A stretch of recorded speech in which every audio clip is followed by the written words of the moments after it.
Chapter 11. Postscript: The End of the War. When the last sentence was written, no one doubted that Germany would surrender sometime.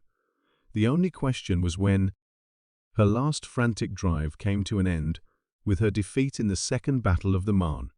In the autumn of 1918, she requested an armistice, with a view, it was generally believed, to creating an opportunity to get her troops, ordnance, munitions, and supplies safely back into Germany.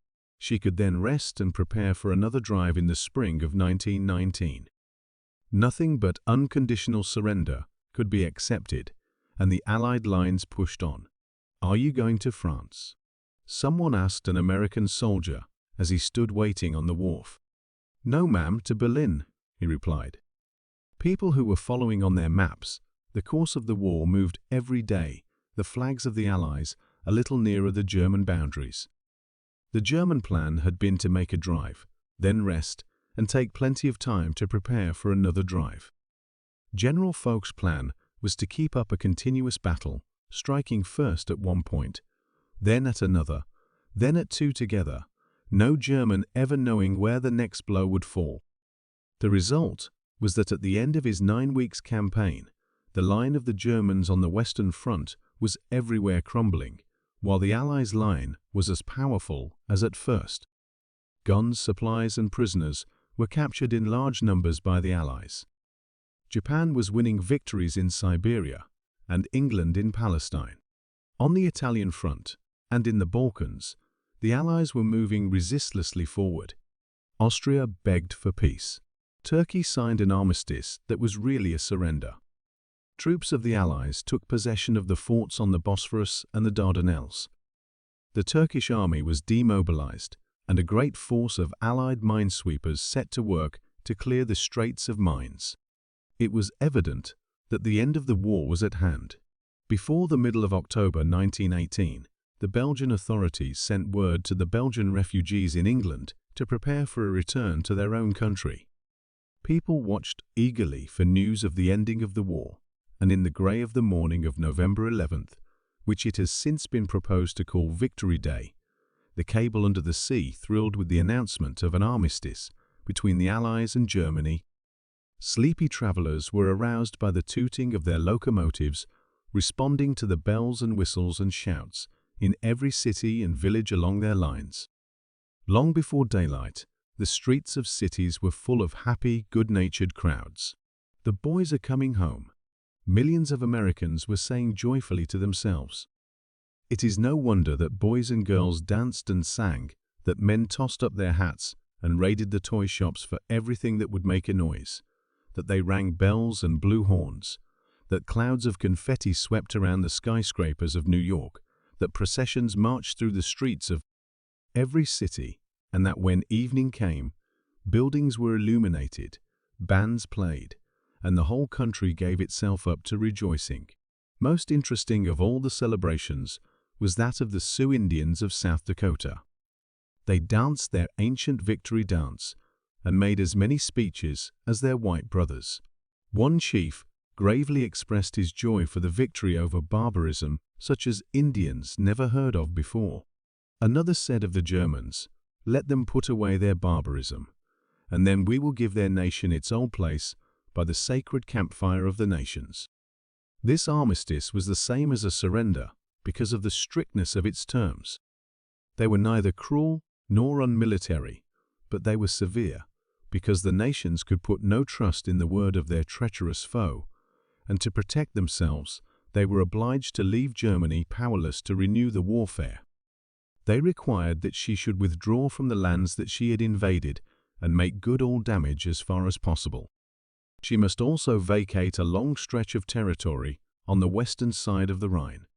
3 great cities in this territory, Cologne, Koblenz, and Mayence, were to be occupied by the Allies. Another stretch of land, 25 miles wide, lying on the eastern side of the Rhine, the German troops were required to evacuate. Military stores and equipments must be surrendered, and both military and civilian prisoners must be set free. The quantity of material to be given up was enormous. For instance, 30,000 machine guns and 10,000 motor trucks. All money and securities which had been stolen from the countries of the Allies must be restored. The treaties imposed upon Russia and Romania must be abandoned. Most humiliating of all, perhaps, but necessary, were the terms imposed upon the German Navy. Battleships, cruisers, submarines, and destroyers in large numbers had to be surrendered. To receive their surrender, 240 British ships of war were drawn up in the North Sea, together with French and American fighting ships, comrades of the mist, as Admiral Beatty called them. No opportunity for treachery was allowed, and the guns which had last been fired at the Battle of Jutland were in such order that in 30 seconds a broadside could have been poured out. German fleet in sight, on the starboard bow, called the lookout man in a matter-of-fact fashion, as the fleet advanced in procession. "The German flag will be lowered at sunset," commanded Admiral Beatty, "and will not be hoisted again without permission." At the close of the ceremonial, the English sailors gave 3 rousing cheers for their commander. "Thank you," said the Admiral, and added, "I always told you they would have to come out." So it is that the end of the war has come, but not the end of difficulties. Germany is in the uproar of anarchy, and the streets of Berlin have flowed with the blood of her citizens. The Kaiser has abdicated his throne. He fled to Holland even before the armistice was signed. The Crown Prince is virtually a prisoner on a little island belonging to Holland. Germans bitterly regret that they have lost the war and are angry with the leaders who brought them into disaster and downfall, but neither Kaiser, Junkers, nor everyday citizens have expressed the least penitence for the suffering which they have brought upon the world. How can these people be helped to put away their barbarism, as the Sioux Indians said, and be fitted to take a place by the sacred campfire of the nations? And shall this barbarism go unpunished? The country that recklessly plunged the world into agony must accept a stern reckoning, said Lloyd George, Premier of England. This stern reckoning is not because, in the madness of warfare, occasional cruelty might have been shown, but because such cruelty is the settled policy and belief of a nation of more than 60 million people, and the world must never again be called upon to suffer from it. Many other questions are pressing upon us. How shall Russia be aided to find herself? Where shall the border lines of the various countries, new and old, be drawn? Shall there be disarmament, and to what extent? What laws of trade must be formed? What is meant by the freedom of the seas? How can it be made sure that the smaller peoples may live unmolested by more powerful neighbors, greedy of wealth and territory? Shall there be a League of Nations, and what shall be its province and its powers? It is such questions as these that must be answered at the peace table by representatives of the nations that have struggled together to withstand the onslaught of Germany. It is upon the wisdom and justice with which these questions are answered that, perhaps for many generations to come, the peace of the world will depend. Terms of Peace. Appendix: President Wilson's Peace Terms. The following are the general terms of peace, as stated by President Wilson, with the agreement of the Allies. From the President's message of January 8, 1918. 1. Open covenants of peace, openly arrived at, after which there shall be no private international understandings of any kind, but diplomacy shall proceed always frankly and in the public view. 2. Absolute freedom of navigation upon the seas, outside territorial waters, alike in peace and in war, except as the seas may be closed in whole or in part by international action for the enforcement of international covenants. 3. The removal, so far as possible, of all economic barriers and the establishment of an equality of trade conditions among all the nations consenting to the peace and associating themselves for its maintenance. 4. Adequate guarantees given and taken that national armaments will be reduced to the lowest point consistent with domestic safety. 5. A free, open-minded, and absolutely impartial adjustment of all colonial claims based upon a strict observance of the principle that in determining all such questions of sovereignty, the interests of the populations concerned must have equal weight with the equitable claims of the government whose title is to be determined. 6. The evacuation of all Russian territory and such settlement of all questions affecting Russia as will secure the best and freest cooperation of the other nations of the world in obtaining for her an unhampered and unembarrassed opportunity for the independent determination of her own political development and national policy, and assure her of a sincere welcome into the society of free nations under institutions of her own choosing, and, more than a welcome, assistance also of every kind that she may need and may herself desire.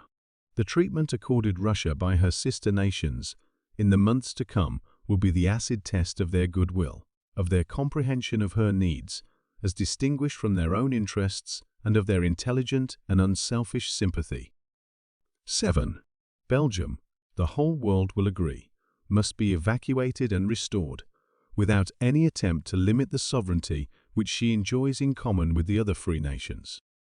No other single act will serve as this will to restore confidence among the nations in the laws which they have themselves set and demanded for the government of their relations with one another. Without this healing act, the whole structure and validity of international law is forever impaired. 8. All French territory should be freed and the invaded portions restored, and the wrong done to France by Prussia in 1871 in the matter of Alsace-Lorraine, which has unsettled the peace of the world for nearly 50 years, should be righted in order that peace may once more be made, secure in the interest of all. 9. A readjustment of the frontiers of Italy should be effected along clearly recognizable lines of nationality. 10. The peoples of Austria-Hungary, whose place among the nations we wish to see safeguarded and assured, should be accorded the freest opportunity of autonomous development. 11. Romania, Serbia, and Montenegro should be evacuated, occupied territories restored, Serbia accorded free and secure access to the sea, and the relations of the several Balkan states to one another determined by friendly counsel along historically established lines of allegiance and nationality, and international guarantees of the political and economic independence and territorial integrity of the several Balkan states should be entered into.